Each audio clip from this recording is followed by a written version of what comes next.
Today, as Sala said, we are going to go to the Arctic.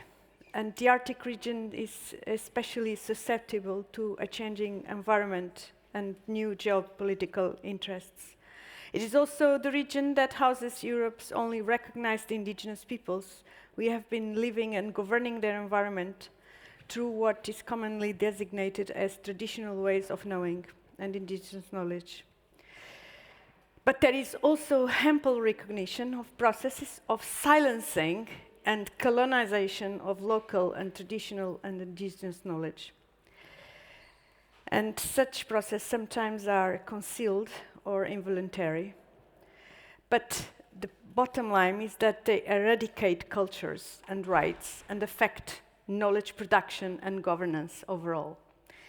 So it's a mistake to do so. We today will have 2 sessions. On the first session, we will be looking in particular at the concept of co-creation. We want to unpack that. And in this session, we will discuss with Professor Britt Kramvig and Professor Tamara Metze the following. How can co-creation advance indigenous livelihoods and environmental science and policymaking? And in particular, we want to discuss politics of co-creation with traditional and indigenous knowledge. What's that in the name? And how are we working in practice? And what are persisting sources of discomfort? Professor Britt Kramvig is a professor in the Department of Tourism and Northern Studies at the Arctic University of Norway. Her research centers around questions of decolonization, locally embedded practices of reconciliation, indigenous Sami's ways of knowing, and storytelling. Professor Tamara Metze is full professor in public administration at the Faculty of Technology, Policy and Management at Delft University of Technology.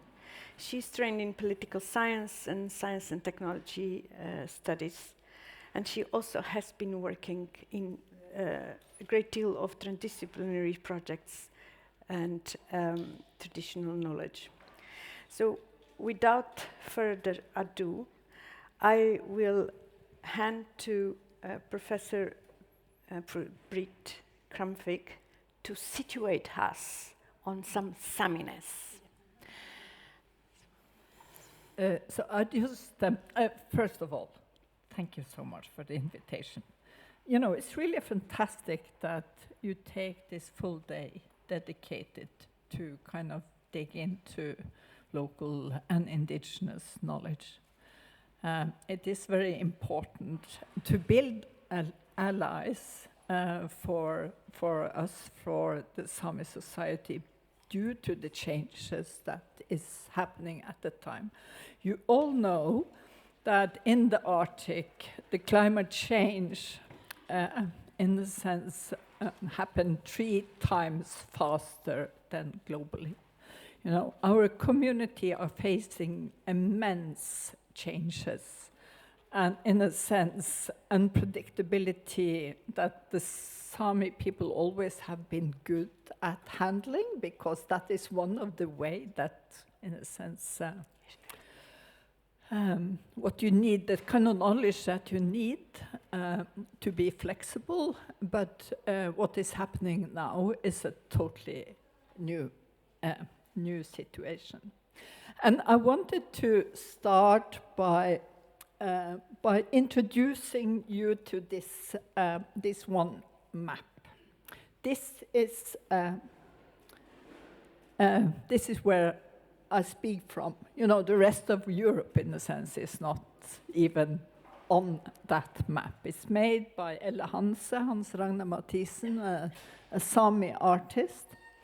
And it is also a map of a land without borders. So this is kind of the indigenous map, the land from where I speak. Help me with, no, not this one. Yeah, this one is very important. the North. The North is kind of framed within this kind of concept of ultima thule that for a very long time has been, inspired travel writers and artists and scientists to go north. And what Ângela did, and this is a map from 75, is that this is a counter mapping of this imaginary world, that is located in this outskirt of Europe. It disturbs really the dominant story of the nation's stewardship of the northern territory by making the Sami sovereignty visible. What Ângela did was that he systematically collected Sami place names from all over. So he was the first that put Sami place names on a map. And putting Sami place names on the map made evidence the existence of the Sami people. And he said that it made a totally scandal when this happened. Also among the Sami, because they didn't know that there was Sami on the other side of the mountain, further south, on the Russian territory, because of all the cuts that already had been done when national border was set. So, and in a sense, because this was so politically, it was artistically and politically. And it was so politically that the map could not have a life in the public, have it not been framed within kind of a piece of art. But it's not only this kind of, it is, you will see also that it has many layers. He invites other Sami artists to write poems that are invited, this kind of line of poetry. There are local Sami patterns from different areas. Sami patterns like these are very kind of locally based. It relates to specific area and kind of movement in landscape that go from the east to the western side. And all of these are folded into the map. Even humor are folded into the map. There's Sami placements on the moon, even here. Can you change? Yeah. So this is a kind of art, in the sense that reveal a mode of being that is also collective, and this is very important. That some of the things that Sami people have been fighting for is this kind of collective thinking, also, and ownership also in relationship to land.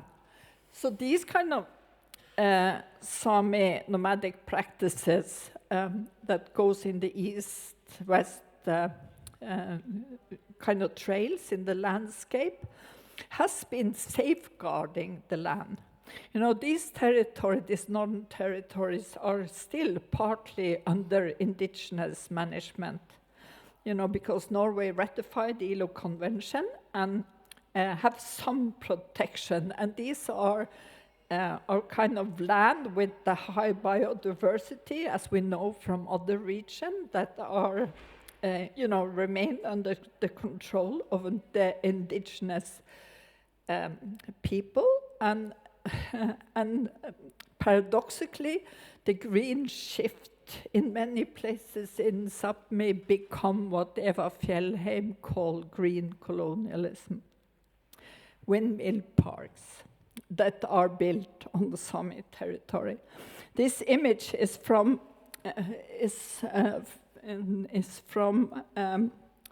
it point to this one case, a Fosen windmill plant that was built after the Ministry of Petroleum Energy decision from 2013 to expropriate and grant license to a windmill plant. It was brought to court by the herders, and in 2021, the Supreme Court in Norway ruled that this turbine violated the indigenous right of the Sami people. Nothing happened after that.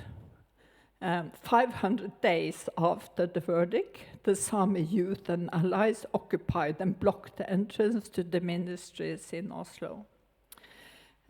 Protester was arrested, and this image is from one of the arrests. But the case got the needed national and international attention, and after 5 days, the minister apologized on behalf of the cabinet to the Sami to have violated the human right of the Sami. So this was the first of a range of cases that is running at the time. So if you could...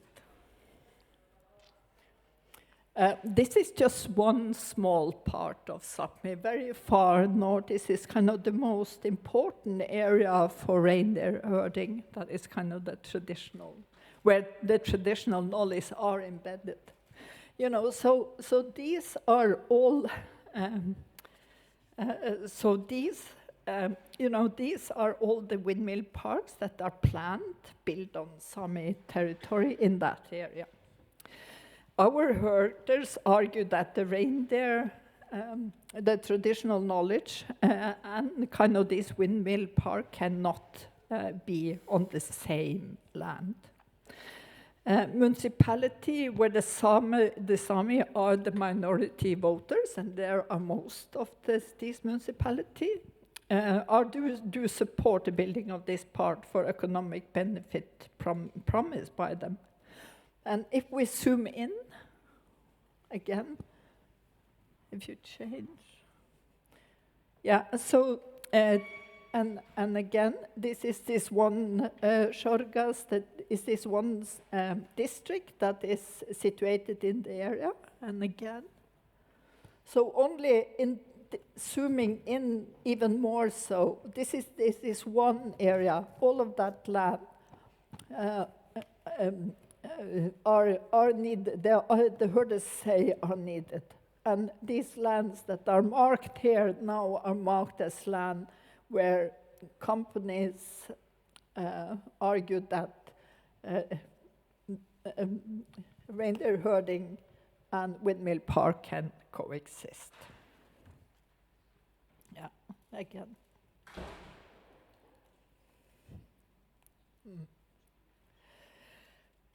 I asked my Elinor Utsi, that she's a herder, so she's also a professor too at our university.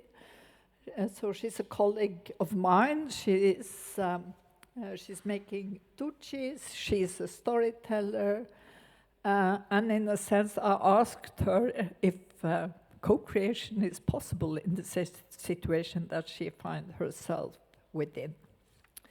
And she said that she was on her own now because her sons and her husband are up in the mountains, so she's on her own to engage with all these documents that come, all these kind of white papers that come in a sense in relationship to the plan of building on her territory. So she said that, you know, this concept cannot exist as long as we are not truly equal partner. And how can we be equal partner in relationship to that she doesn't have the economic resources, she doesn't have the kind of lawyers, the political connections in the sense to truly protect the land. So I will start with that. Yes. Can I turn now to Tamara? Tamara, what is co-creation in your experience? Can you tell us also some stories? Yeah, first I'd like to take a step back, because I think what Britt is telling, but also what has been said before, is that there's a reason for co-creating. And in Britt's story, and she's showing that there's a lot of history, local history, that is being ignored, local experiences that are being ignored, values in a particular way, and also the emotional. And in my research, but also in my work, I've come across that a lot of times, and I've seen it happening empirically, and it's feeding into a creation of conflicts. And in public administration, of course, the role of government and democracy is important. So I think I've been wondering for a long time, is then co-creation a solution? I've been experimenting with that too. Also, it's a funny word, no? Co-creation. I think for social scientists, to some extent, we always co-create our knowledge because our subjects talk back. So we always are dealing with this idea, okay, what are you? What are your values? How can I listen to you?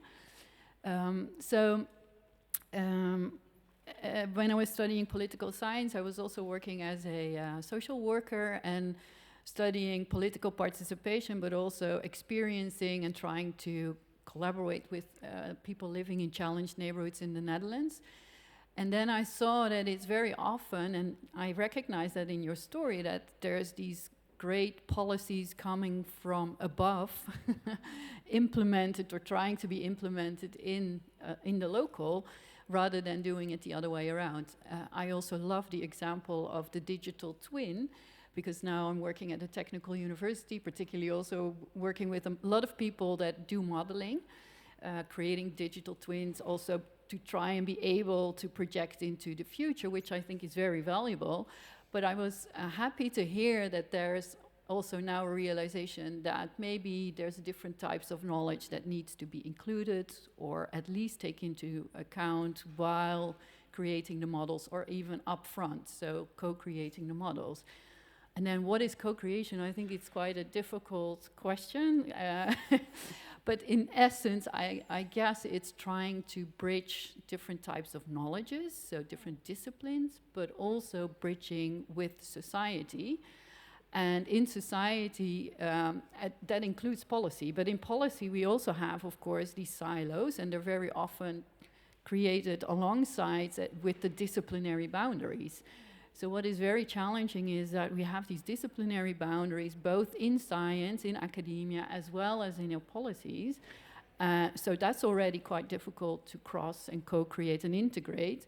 So I'm also happy to hear that now if you take the ocean as one entity, then you you have to cross those boundaries.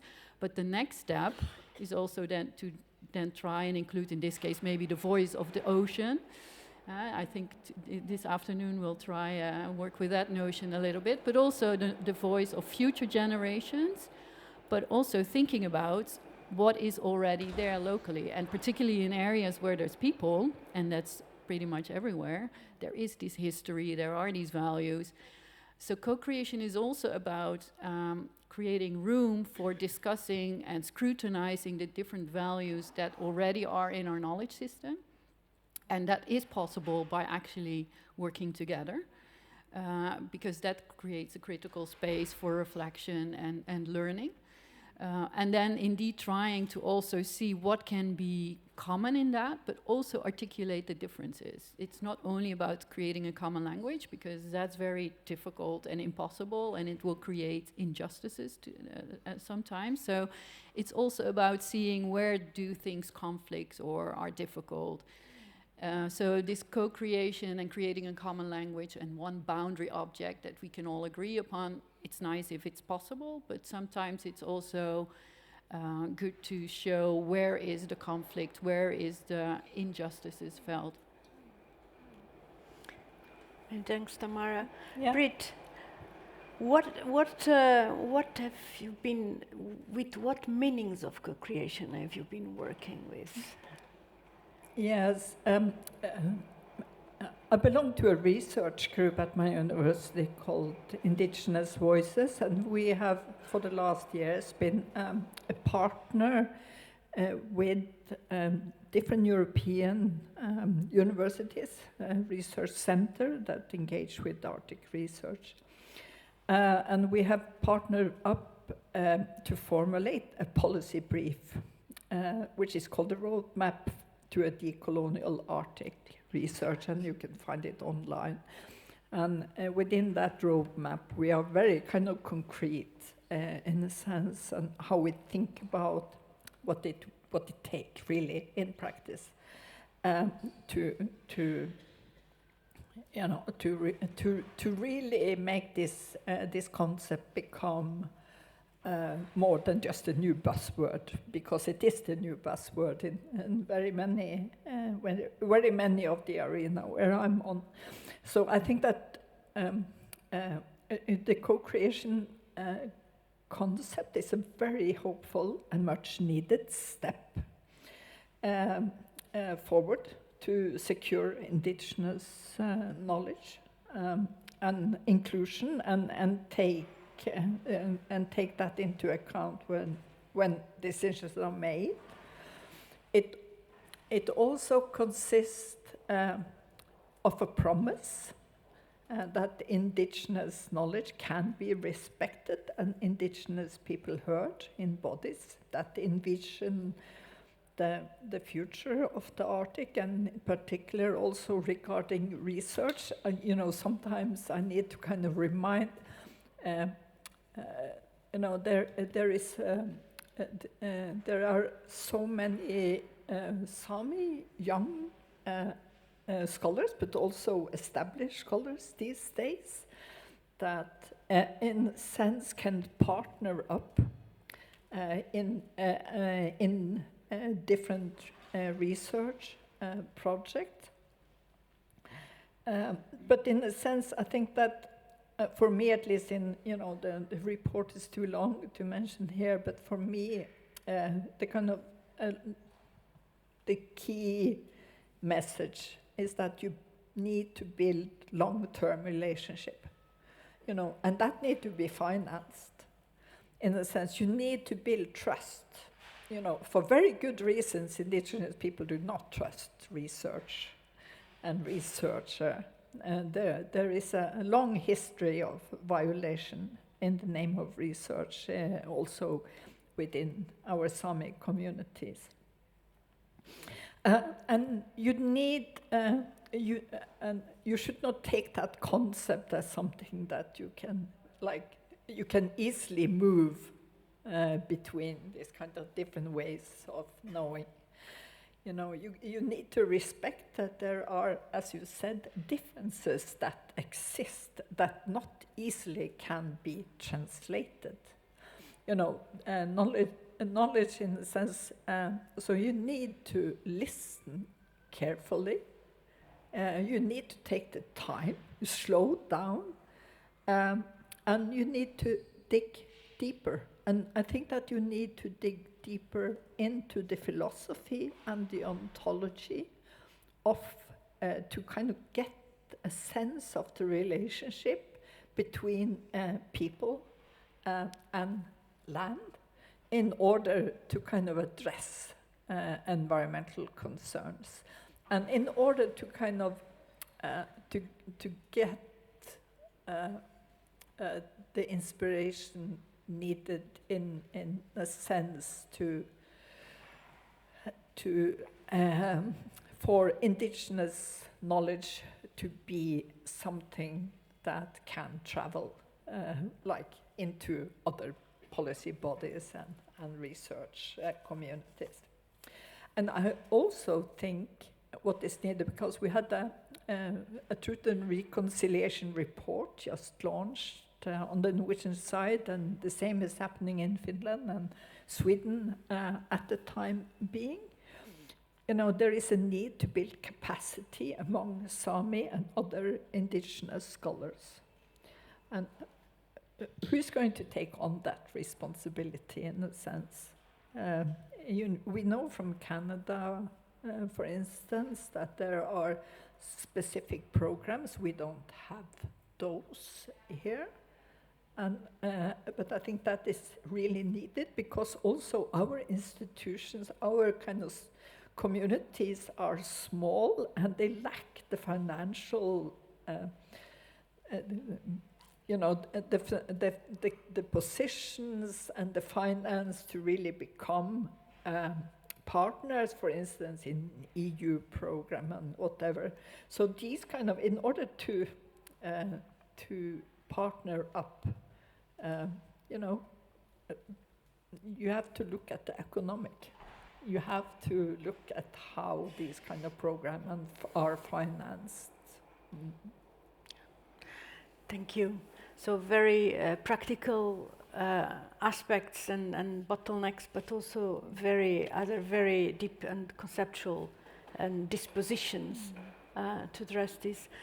Tamara, when we were discussing this session, you at a certain point said, you know, that co-creation is a political intervention. Can you please expand on this? Thank you.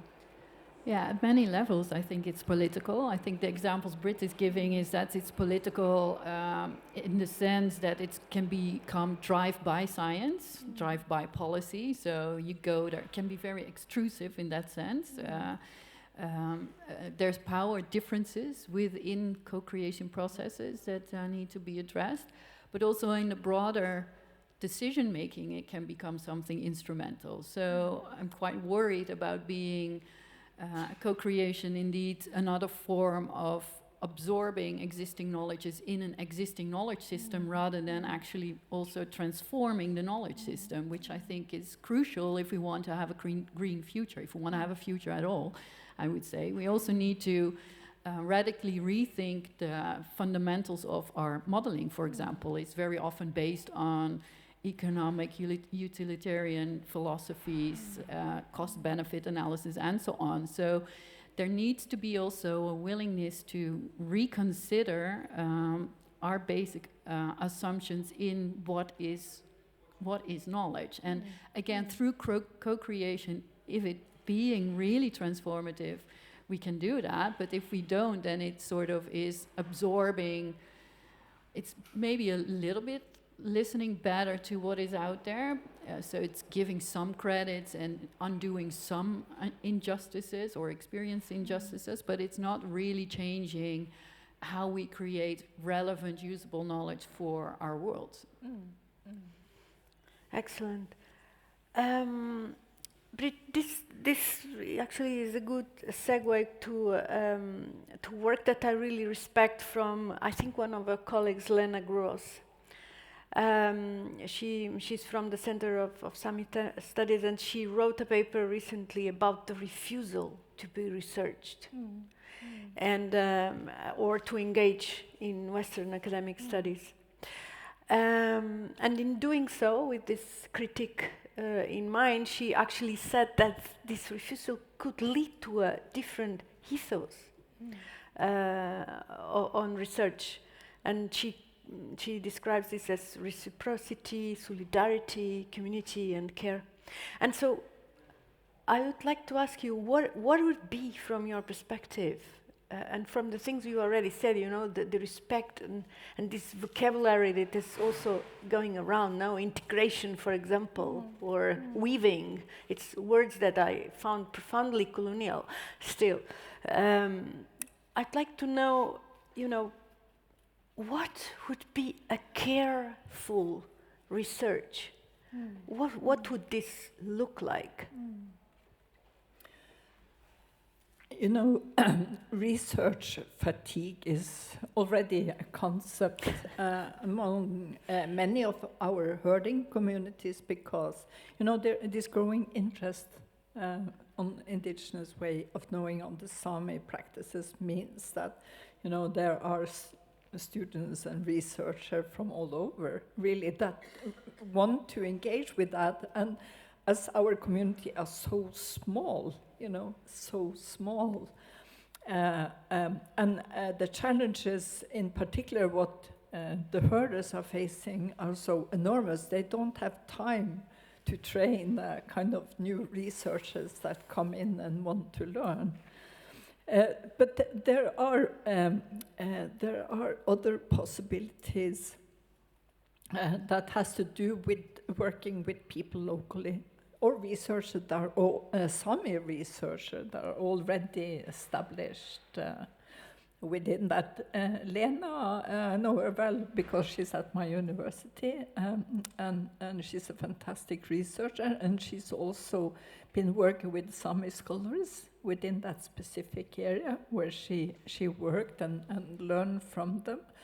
And, you know, there are other ways, you know, I know that, for instance, some of the Sami scholars kind of do not want to push themselves up as another burden on the herders that are sitting in court, so they are sitting in court with them. You know, that is a way that you can address indigenous knowledge by sitting in all these court cases together with the herder, and there will be more in the future, I think. But in a sense, the concept of care, which is, I think, is such a fantastic concept, in a sense, need to be. I would like to transport that concept into some of the things that the Sami always do and still are doing, not only kind of is Geratlovli. It means that you ask for permission. You ask for permission not only to be a research partner, but you ask the land for permission. You know, if you are going to settle for a night in a lavvo, or if you are going to fish salmon in the river, you ask. You ask because the land is alive. The land is alive. This is a kind of such an important concept. The land is alive and it needs to be respected and cared for. The landscape then, because the land is alive, the landscape is an archive for indigenous way of knowing. And this landscape is also the home for multiple others, long before kind of the non-human research became really something that many people were talking about. And the landscape, the Sami landscape, is also home for multiple times. You know, the timeline of the Sami landscape is very different from how we think about time in the West.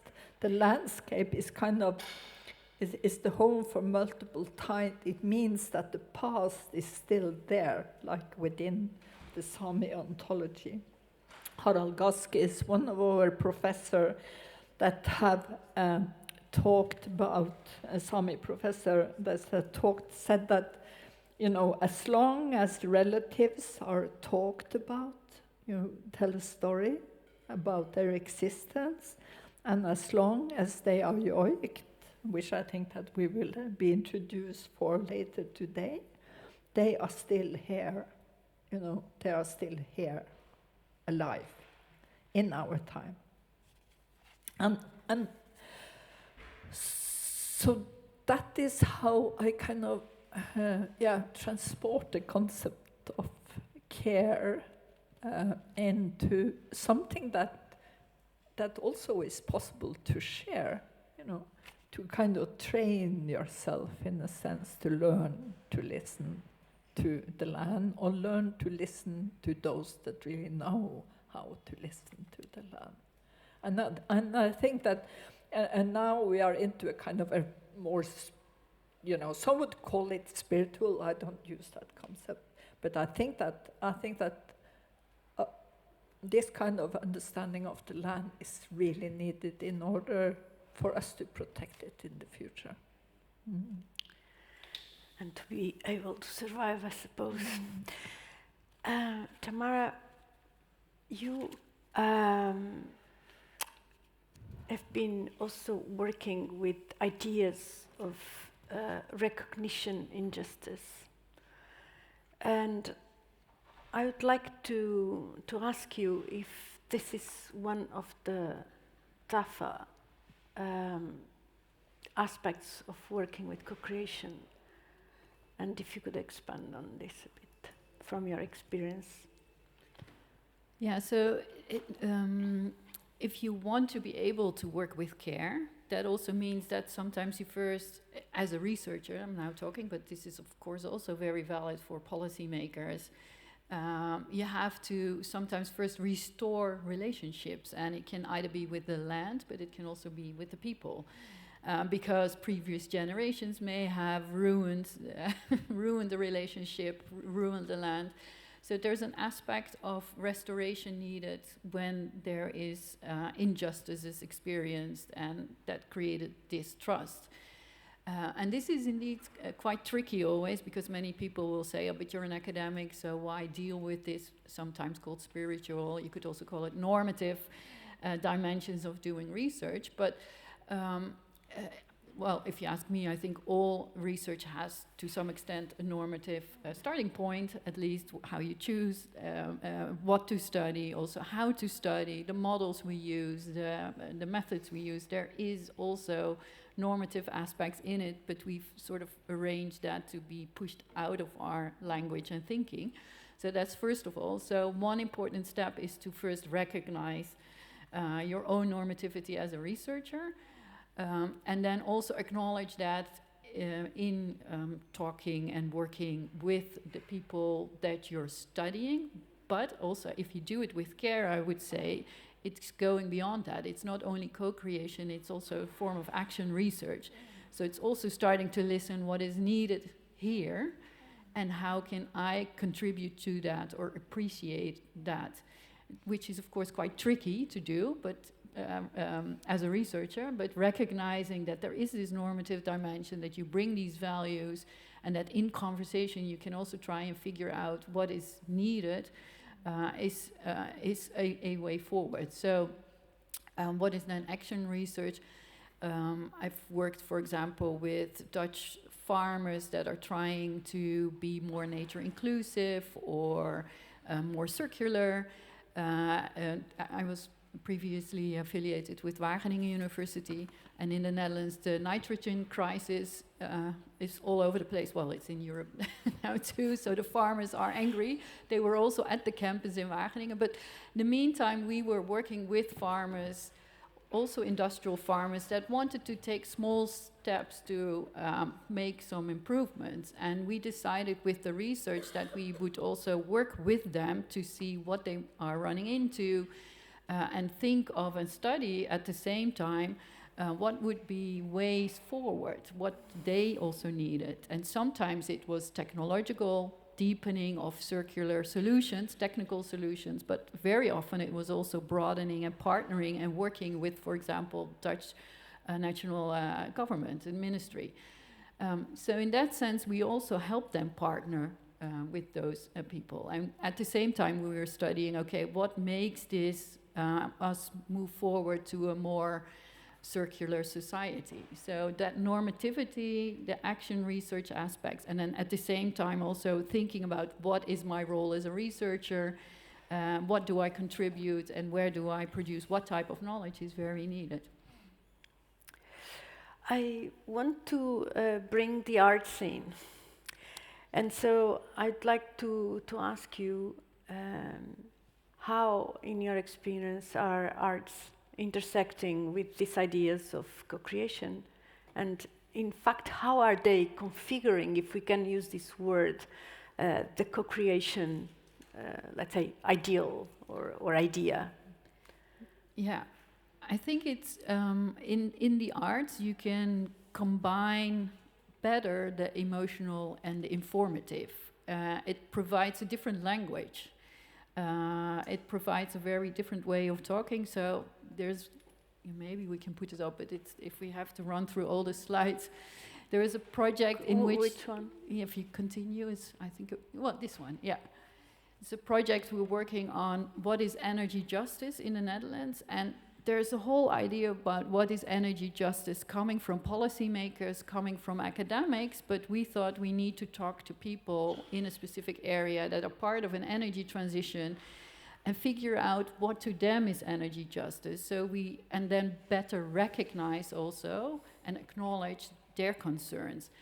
And we use the visuals to try and have a different conversation. But Of course, then the problem is, how do you know what type of visualizations, what type of art to use? So the maps are one thing. I think very often maps are being used. But the question is also, what should be on a map? How do you read a map? So we also started to work with sketches to draw dilemmas and discuss the dilemmas that we actually gathered from interviewing people, citizens, just in challenged neighborhoods, sitting in a park, and really figuring out what are your concerns. So the tricky part was not to talk in our own language, but really figure out what is their language. And then together with them draw and talk about these sketches. And studies also show that if you show a map, it looks quite definite yet already. So then there's less room for discussion. And if you use sketches, and then there's a different conversation possible. So it's very important as an instrument, but also as a way to try and figure out, okay, how do we talk about these issues, to use visuals or arts. I've seen it also being done in theater and theater of the oppressed. I don't know if you've heard about it, but it's also a very powerful way to show and tap into different ways of knowing and caring. So the visual and the arts can play a big role in this, yeah. Thank you, Tamara. Britt, the same question to you. How are arts configuring this co-creation space? In Sápmi, Sámi artists are considered as our pathfinders.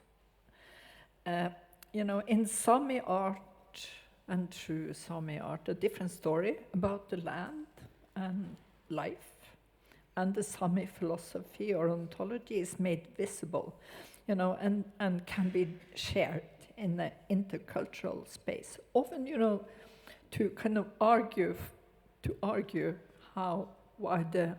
why and how the Sámi ontology, the Sámi knowledge system are different from the rest. It's a very difficult argument in a sense, but in true Sámi art it can be performed.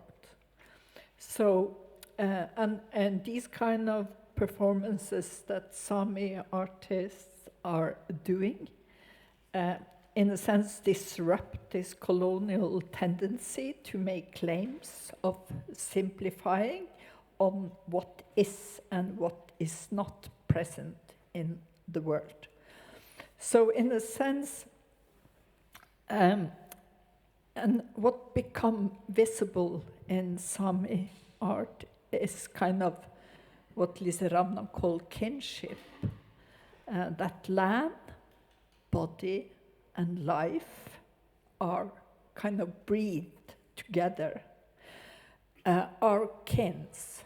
And in that sense, fighting for the land is also fighting for land and life and a future and the survival of the Sámi world.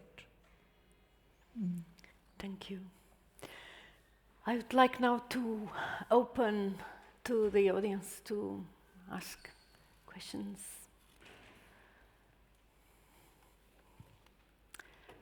Sorry, I've got there.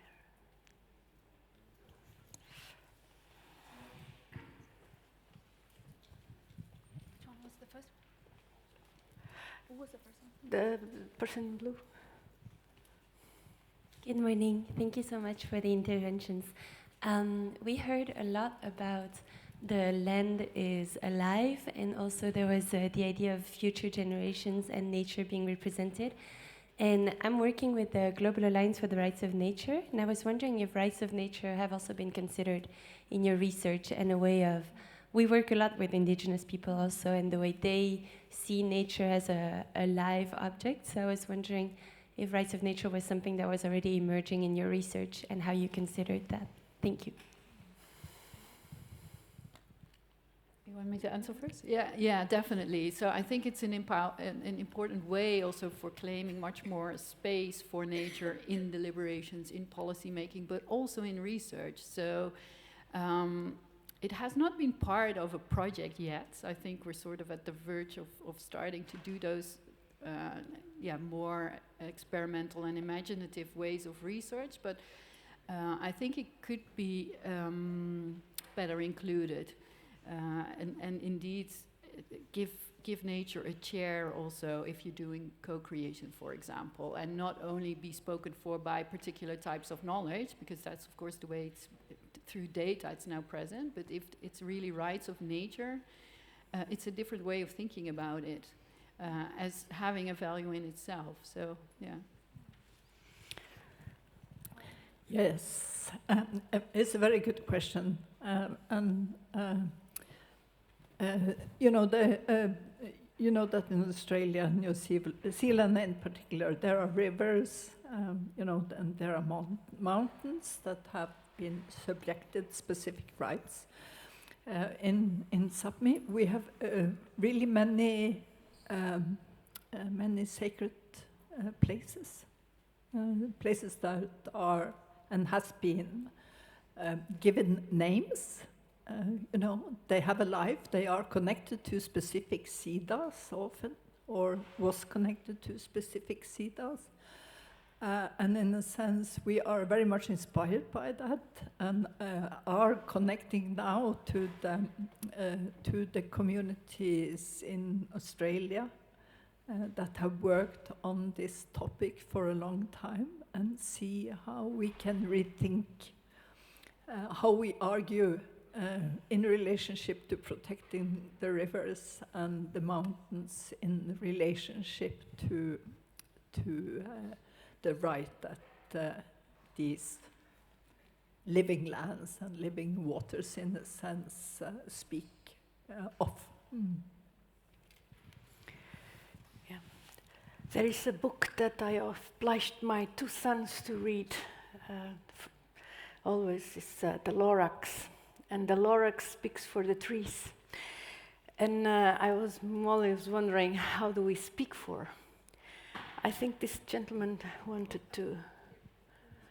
okay, but then we have to... Okay, thank you very much, Dermot Torney from Dublin City University in Ireland. It's been a fascinating panel. Thank you both for your contributions. I had a question for Britt, which I think very much follows on from the previous question. You talked about that asking the land for permission, and I was intrigued by this idea, and it poses for me the question of how the land responds to that request, and in that questioning, is it a rhetorical question, or does the land have the right to deny permission? Or and I think this is where it comes back to the previous question: how do we give voice? How do the Sami people give voice to nature in those kinds of conversations? Thank you. I think I need to tell you a story to answer that.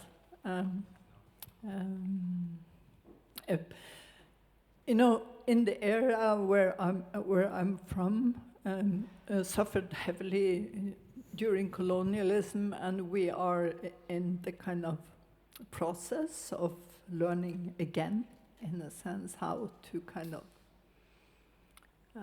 live and learn about the Sami land. And there is a particular, and in that area, there are many Sami sadis, sacred places, stones, and areas of the land.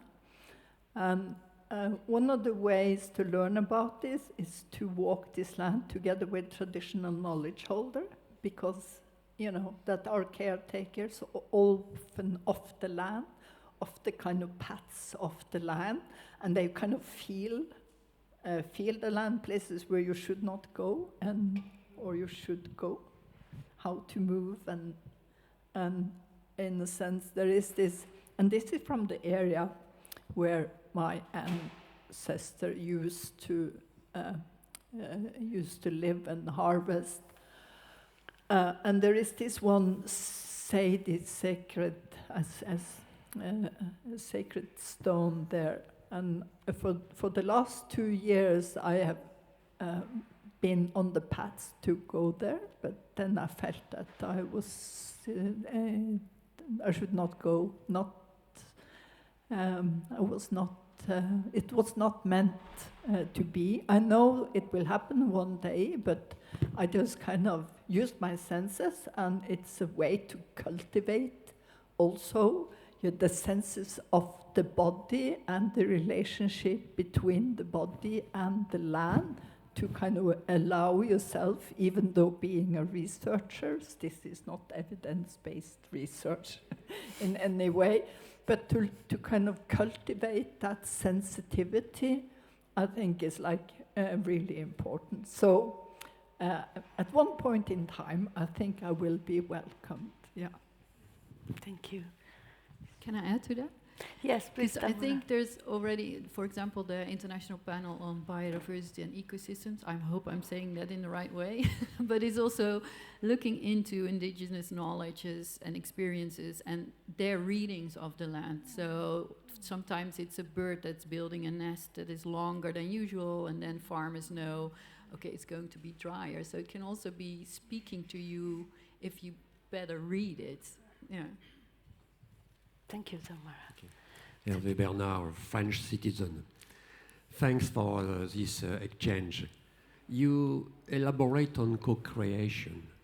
And if I take an example, if you want to build a factory, a gigafactory for car batteries, for solar panel, even on nuclear small island, small facility, how long it will take to co-create, and how to co-create, how to do it? You're asking me, no? Yeah. Sorry, it's very pragmatic. No, but it's a good question. Of course, working at a technical university, it's being asked also, like people testing deep geothermal energy production plants on campus. So how to co-create, and is it not going to take too much time? And the first question is when to co-create, I would also say. So sometimes there is no room for co-creation, even though we would want it to be there. And I would always urge them to at least work with the social scientists to give them some sense of reality, if it's possible, what it needs to be built. But if that's a past station, we would say in Dutch, then there's a different type of co-creation. So there's a repertoire of participation and co-creation. It's not one way fits all. So for a factory, I'm not sure. So it's hard to tell, like for this type of factory, you need to do it in this way, or you need not to do it at all. It's very case specific, I would say. And sometimes there's no room for co-creation. But very often it already starts in the stage of developing the technology. So to have technological developments in responsible ways. And that's a different type of knowledge co-creation and technology co-creation. And I know the European Union also has these programs on how to do that and how to co-create even at the early stages. So sometimes it's going to move a technology to a field lab or an urban living lab and so on. But for a whole factory, it's a difficult question for me. I would have started from where do you want to build this factory? But Britt, do you want to add on Tamara's answer? Anything? There are... Anna Maria wants to ask a question. Hello, thank you. Hello. So to paraphrase Monsieur, as I'm a European citizen, and sorry, I wanted to raise the issue. It's a question more for Britt about the transmission of traditional knowledge and the link to language in the Sami area, knowing that there has been loss of language and that this kind of knowledge often goes through the native language. Thank you. Yeah, you know,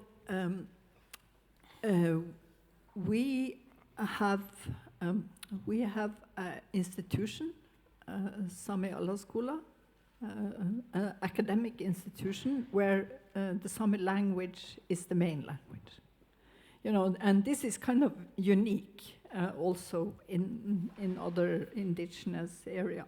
It means that that the kind of language is also rebuilt in relationship to what is happening in society in the contemporary. So it's a kind of and it ensures that we have a knowledge holder that have the kind of really expertise on Sami language.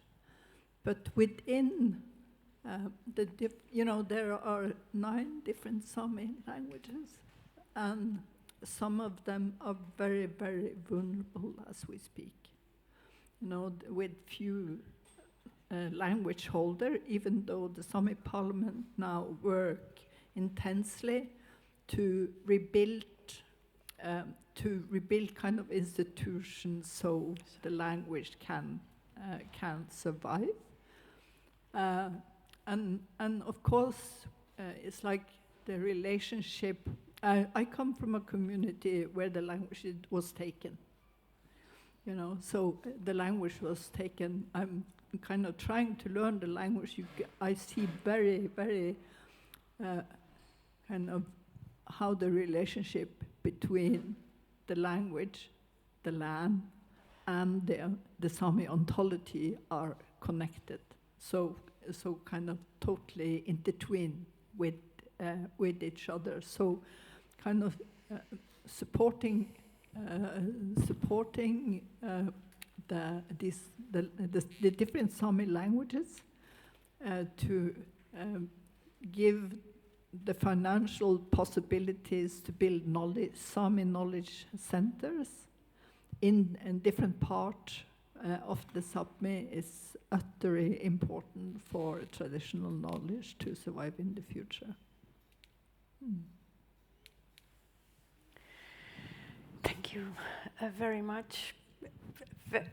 Very brief, because we really have to break. I don't want to keep you away from...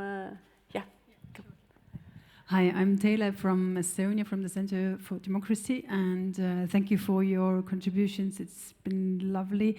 I'm a process person, and when you're talking about co-creation, and this actually goes to this building mainly, not to you, one of the prerequisites or one of the criteria of co-creation is that those who co-create decide together on the final decision. I think this has been totally forgotten from these processes. So what if this is just like a call to action? What if we start these processes from that angle and then design it backwards? So I think a lot can change then. Thanks. Tamara, do you want to start? Yeah, completely agree. And even starting at the beginning and figuring out what is the problem together, and then also figuring out, and then maybe take it one step further. If you're looking at the future, you need to be very imaginative. If you don't want to repeat what we have today, then you have to also rethink the future. So I think that imagination is also very important at this point, and then the arts come back into. Do you want to add anything? Last week, NISA, North American Indigenous Conference, was held in Sápmi, in Bodø, and I was part of the group that, and supported by Ângela, that is one of our Sami artist and architect. He built an outdoor venue with a fireplace in the middle. So we organize our kind of intervention and discussions around that space. So it became kind of a safe and indigenous space to take it out of this kind of squared offices. And of course that is something else is happening when you do that. Something else is happening. Well, on that note, I just want to thank you, Britt and Tamara, so much for this very inspirational panel and for all your questions and attentiveness. Thank you very much.